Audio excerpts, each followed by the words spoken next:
Hi, welcome to Hook and Chat with Anniegurumi and our friends at Hobium Yarns. This is Annie from Anniegurumi, and this is week 1 progress of My mommy is making a Tunisian simple stitch blanket. I'm working with my friends from hobiumyarns.com to bring you this video series where it's just a hook and chat kind of thing. So you can grab your yarn, you can grab some tea or coffee. It'll be a very casual where you can follow along if you happen to be making this, but if you're not, that's okay too. You can be doing your own project. Since COVID, it's really hard for us to see our loved ones and our friends, and I thought this series would be nice for you if you're looking for some company. If you have like 10 minutes in your day, it would be perfect, right? So in the previous video, I showed you how to do this blanket as well as the other blanket. This blanket right here is just Tunisian simple stitch. I've used this yarn from Hobium's Yarns called Camilla Batik by Madame Tricot Paris. It is a mercerized cotton yarn. It is very lovely, beautiful variegated yarn, and I just casually I'm making it slowly. I did 150 chains and just doing Tunisian simple stitch. In this video series, each week I will show you my progress and just have a little chit chat with you while you hook along with me, or maybe you have other projects. You can let me know in the comment box below. You can find the same video on my channel as well as Hobium Yarns channel. So I hope that this brings a little bit of happiness to you, and let's go ahead and just spend some time together. I'm just going to continue to do my stitching here, so that way whether you're just watching or whether you're working on your own project or following along, hopefully it'll feel like you're sitting here with a friend. And I know that I'm really missing my loved ones and being able to travel to go see them, and I really miss my nieces so very much. My nieces Claire and Erin, and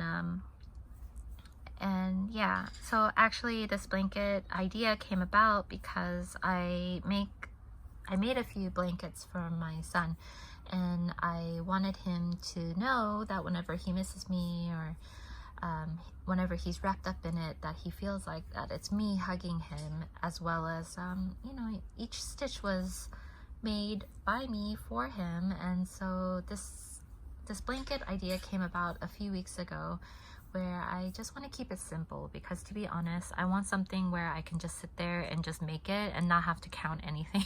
So I don't have borders on it, and I keep it very, very loose to have some drape. So I did 150 chains and 5.5 millimeter Tunisian hook. So that way, you know, when he's doing online learning, I can just sit there and do this with him. Or if I'm just sitting on the sofa, I can just, you know, kind of zen out a little bit. So this blanket is actually for a friend of mine who has supported my yarny journey, and many of you know who she is. So these 2 blankets are actually for her kids, her twin boys, and she's probably watching this and by now probably have guessed who it is. But since she lives in kind of, you know, I mean, she's a bit more south than I am, but it's quite hot over there, and even in Hong Kong, though it gets cold, I can't use wool because it's too warm for us, because it's warm. It's actually really hot here most of the time, and maybe for just a month or 2 it's cold. So we try to keep cotton, try to keep our blankets cotton, and my son is always hot, so cotton is nice because it's breathable, but it is just the right amount to snuggle with. So I'm using this 100% mercerized cotton yarn, and it gives a beautiful sheen, and it should be friendly towards our subtropic climates. And yeah, so I'm very curious on what everyone is working on, and how it's going over there, so we can have kind of like a I'll try to look through the comments so that in my next video I can answer some of your questions or kind of see what you all have been doing over there. And also if you've been doing Tunisian simple stitch at all, because it's actually really relaxing and very easy to do. And I hope that the previous videos on my stitches helped you out on if you are not familiar with it. So now I hit around the 5-minute mark, so I think I'm going to go grab my other blanket and continue stitching away, because I'm trying to work on it at the same time, so that way I don't know about you, sometimes when I'm doing the same thing, the same project, or like maybe I'm crocheting and then I crochet a lot, my hands cramp up, and so sometimes if I switch from regular crochet to say Tunisian crochet or different stitches, it makes my hand not hurt as much. So I think I'm just going to finish this row and I'll grab my other yarn, and I'll try to keep these videos within 10 to 15 minutes, so that way it's just enough time where you can have a cup of coffee, maybe get a few stitches done on whatever project that you're working on, which I would also love to know what you are working on. And yeah, and it's just a way for you and I to have like a little time where it feels like you're having just a little meeting with a friend, since social distancing is making it very difficult. And I hope that, you know, this series is nice for you guys, because it's not exactly a tutorial, but I really hope that it feels like a friend is sitting there crocheting with you, because you know, that's the time I miss the most. I used to crochet with my friends you know, right before we picked our kids up from school, and I really miss those times, you know, like being able to see my friends. And I have some other friends that I was teaching crochet to, and you know, those are times that I miss the most, where I'm able to just have some friend time, you know, just being able to talk and listen and laugh, and I don't know, just being able to be there for your friends is just like the most wonderful feeling in the world. And before I go grab my other project, I just want to say that this yarn is very, very beautiful, and variegated yarn is very tricky to work with sometimes. But when I was doing this at 150 chains, I noticed that every row was a different color, because the because I'm working in such a wide spectrum, like it's very, very wide, right, because it's the width of the blanket. And I thought that the color changes was a little bit too fast, so what I did was I'm alternating every row with a different ball. So I'm just using 2 balls at the moment, and so far I like the way that the stripes are looking. So basically what happened was I started this out, and the stripes were very, you can see here that the stripes are changing very quickly, and I didn't want the stripes to be every row, because I wanted a little bit of a chunk of color here and there. So when I got to the white section, I just grabbed another yarn ball, and it happened to start in white, and so I tried to keep it in the same color. And then now I'm just working with both of those yarns, and those colors are just gradually changing like this, and I think it looks really, really nice. So what I'm going to do is, let me just finish my return pass here. I'm going to go grab my other yarn, and then, you know, maybe like 5 more minutes that we can just sit and chill, sit and chat, sit and hook, you know, whatever it is that we're doing. And then you can see the progress every week of my blanket. I'm quite excited about this friendship blanket. I think hopefully it'll be a nice surprise. I think my friend and her kids will like it a lot. But this is how much I got done just after a week of working on it here and there. And it's very, very soft and smooth. It's quite thin, so you know, you pick the yarn that's right for you. There's so many on Hobium. I'll be right back. I'm gonna grab the other yarn and we'll chat a bit more. Okay, I just grabbed my other friendship blanket, which I'm doing in this kind of basket weave stitch. So this one, you know, if you are wanting to make a blanket along with me and you don't have a Tunisian hook, no problem. You can do this. I'm just using a regular old hook, and I'm using the same yarn but in a different colorway. And when I was looking at this in the ball online, I was thinking, gosh, it's so pretty. I did not think it would come out like a rainbow. I actually thought it would just come out in very big chunks. So that's the thing about variegated yarn. You really don't know what it's gonna look like. I tried many different stitches. I tried, what is that stitch called? The moss stitch. I tried like rib stitch and so many different ones, and I was not happy with the way the color was looking until I did this basket weave, because I think it broke up the colors a little bit more. And so for this one, the hook size that I'm using, it's a 3.25 millimeter hook, and I'm just doing a basket weave. I just made a chain, and I have the how to do this stitch tutorial in my blanket stitch tutorial prior to this, so you could follow along and make it as long as you want. I just made it in the same length as my other blankets, so you can use your discretion and chain it however you like, as long as it's within the pattern, within the stitch pattern. So I'm going to work on this a little bit and continue chatting with you for maybe about, like five or so more minutes, so that way we can continue our little hook and chat. So I was saying before that I wanted to pick 2 different colorways, and the reason why I did that was because I wanted it to not look the same in the same colorway, so that the boys can feel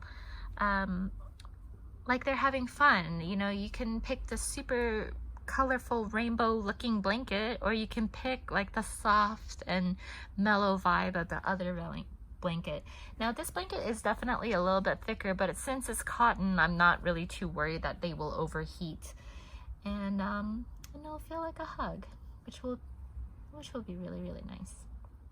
And I really do hope that the series is nice for you. I hope you feel like you have a friend, especially when you can't see your own, or you can't see your family members. And I do hope that you find some comfort in this series.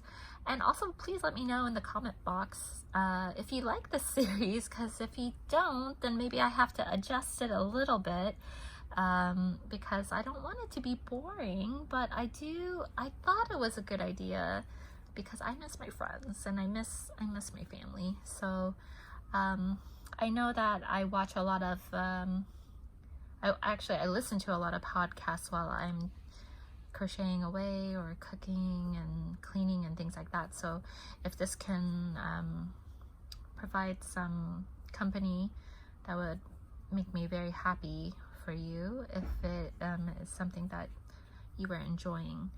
Yeah, but week 1, not bad. I have a I don't even know how long this is. Do you have a ruler handy? Maybe I can measure this and see. It's like, I'm gonna guess about 1, 2, 3, 4, 5 centimeters, you think? Let me see. Yeah, let's see. Let's see how many centimeters it is. Where? From here to here.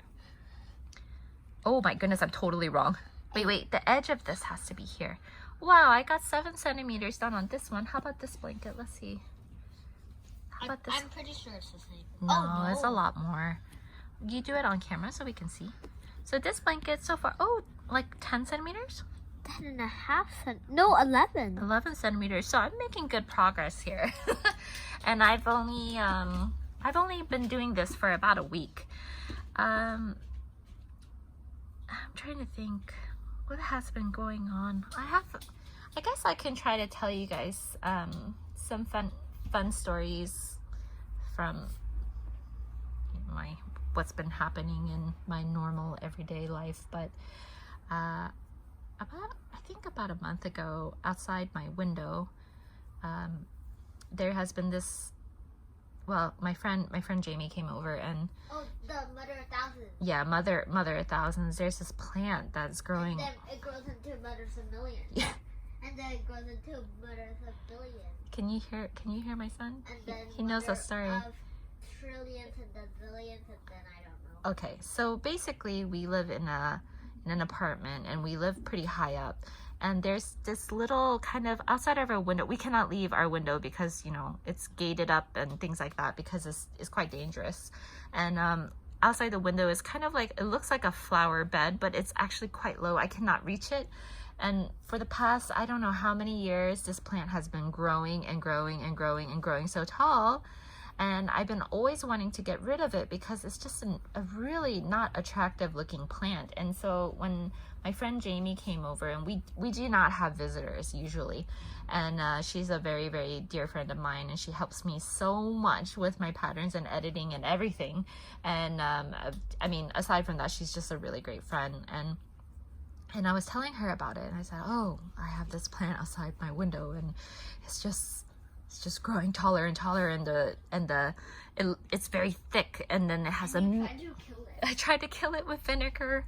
Vinegar helps it grow. Vinegar helps it grow. Oh my goodness, vinegar helps it grow.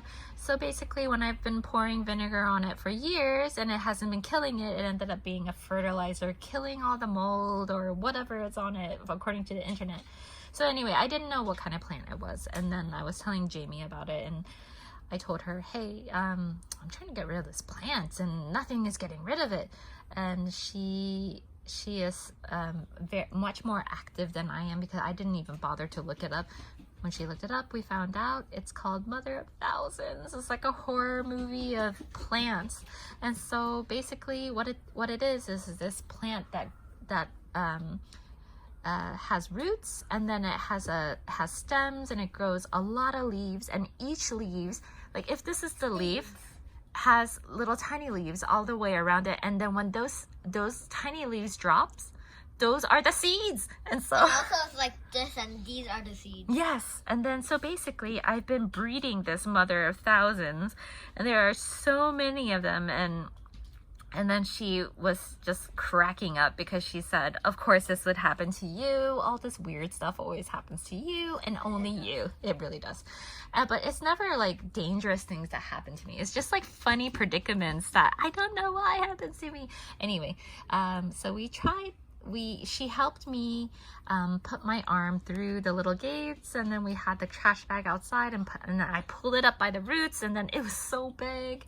I could not believe it. But now the big plant is gone, but all those little tiny leaves, just as I was pulling it up, all the leaves fell. So I'm pretty sure in a few years I'm going to have 100 Mother of Thousands plant out there. And if it ever does grow, I should have taken pictures before, but it was at night, and I felt so horrified when I was lifting it up. It was really like picking up one of those little Shop of Horror piranha plants. It just looks just horrible.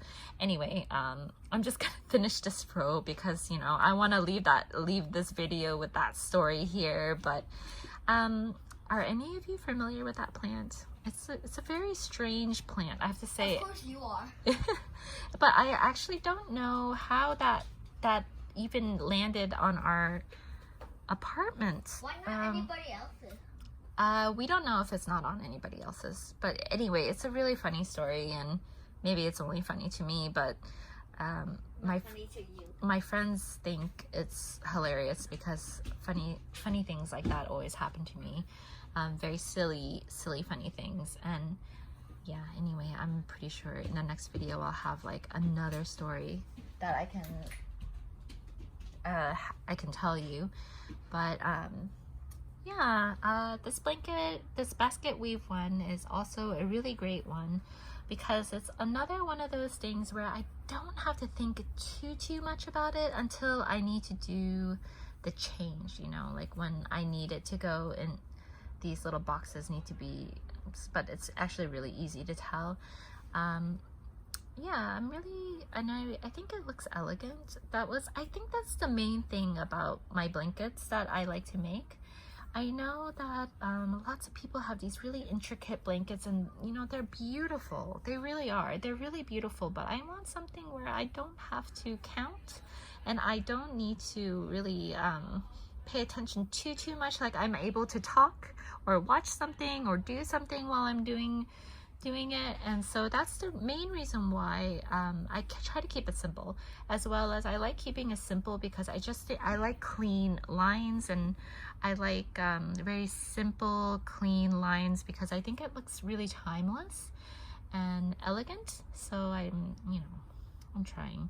I think after I make these 2 blankets, I'm already thinking about what else I want to make another blanket. I mean, I have so many friends, to be honest, that I'm so close to, especially my my really core friends that I'm missing that don't live in Hong Kong. And I want to make them a blanket too, but they're all adults. So it's a little bit harder to make blankets that are big enough for adults. Although I could make it the same size and call it a lap blanket, right? I really miss those friends too, and I want them to feel happy too. So I'm wondering if maybe I should continue this series of hook and chat, so that I'm working on a blanket, and if you're enjoying it, then keeping the same style where we're just talking. But yeah, I'm trying to do it so that it's just keeping it not too long. Ugh, I can hear the sirens. Sorry about that. But yeah, I'm trying to keep it so that you feel like you have a friend that you're seeing at least once a week, and just listening to, I don't know, a familiar voice maybe. But yeah, I think I'm going to wrap up this video because I'm nearing the end of this row, and I will continue working on it and come back to you next week and show you my progress on it. I really do hope that everyone's doing well and keeping safe, and you can leave me a comment in the comment box below if there's something that you want me to talk about, or if you prefer tutorials instead of this kind of casual series. It's no problem. I just trying something new. And if you enjoy this, let me know. If you are hooking along with me, let me know what you're working on in the comment box below. And if you are on social media, you can find me at Anniegurumi on Facebook, Instagram, YouTube, and definitely check out Hobium Yarns. They're very, very kind people with beautiful yarns and very fast delivery, which is my kind of like #1, because I know that once I order yarn, I can get it within a few days, and it just feels really nice to be able to squish all that yarn together. So I will see you next week, and I'll show you my progress on both of my friendship blankets, and we can see at the end how many yarn balls it takes to make one of these blankets, as well as the size of the end product. So I want to thank you very much for watching, and thank you so much if you stuck around to the end, and I really hope that I see you next week as well. So take care, be healthy, stay happy, and keep hooking.